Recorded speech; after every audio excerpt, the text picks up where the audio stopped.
বিএনপির সাংগঠনিক সম্পাদক শামা ওবায়েদ বলেছেন, ফ্যাসিবাদ পতনের পর বাংলাদেশ এখন নতুন চ্যালেঞ্জের মুখোমুখি। একদিকে প্রশান্তি এসেছে, কারণ রাজনৈতিক পরিস্থিতি অনেকটাই বদলেছে। তবে আরেকদিকে অশান্তি রয়ে গেছে, কারণ জনগণের জীবনযাত্রার মান উন্নয়ন এখনও আশানুরূপ হয়নি। দ্রব্যমূল্যের ঊর্ধ্বগতি এবং অর্থনৈতিক অস্থিরতা জনগণের কষ্টের কারণ হয়ে দাঁড়িয়েছে।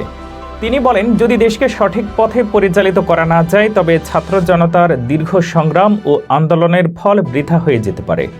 শুক্রবার বিকেলে ফরিদপুর প্রেস ক্লাব মিলনায়তনে বিএনপির ফরিদপুর বিভাগীয় প্রস্তুতি সভায় শামা ওবায়েদ এসব কথা বলেন।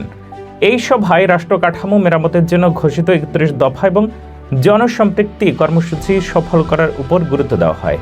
এই প্রস্তুতি সভায় উপস্থিত ছিলেন বিএনপির সহ সাংগঠনিক সম্পাদক সেলিমুজ্জামান সেলিম, ফরিদপুর জেলা বিএনপির আহ্বায়ক সৈয়দ মোদাররেস আলী ঈসা সহ অন্যান্য শীর্ষ নেতা এবং কর্মীরা।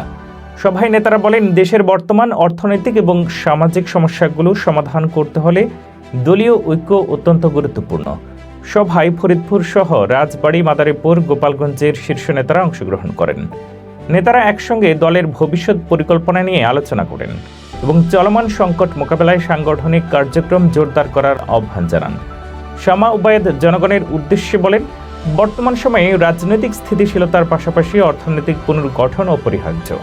তিনি জনগণের সরকারকে সঠিক নীতিমালা বাস্তবায়নের চাপ প্রয়োগ করার আহ্বান জানান এবং দেশকে সামনের দিকে এগিয়ে নিতে বিএনপির ঘোষিত কর্মসূচি সফল করার প্রতিশ্রুতি দেন। সভায় নেতারা একমত হন যে সরকারের ব্যর্থতাকে তুলে ধরে জনগণের কাছে বিএনপির ভবিষ্যৎ পরিকল্পনা আরও কার্যকরভাবে উপস্থাপন করতে হবে। নেতারা বলেন, সঠিক নেতৃত্ব এবং সংগঠনের মধ্য দিয়ে দেশের জনগণের আশা আকাঙ্ক্ষা পূরণ সম্ভব। সভায় অংশগ্রহণকারী নেতারা ফ্যাসিবাদ পতনের পর নতুন বাংলাদেশের ভবিষ্যৎ গঠনের জন্য বিএনপির ভূমিকা এবং পরিকল্পনার উপরে জোর দেন। তারা বলেন, আন্দোলন এবং সংগ্রামের মাধ্যমে দেশকে গণতান্ত্রিক এবং অর্থনৈতিক দিক থেকে শক্তিশালী করা সম্ভব। জনসাধারণের সমর্থন এবং ঐক্যই এই সংকট মোকাবেলায় মূল চালিকা শক্তি হবে।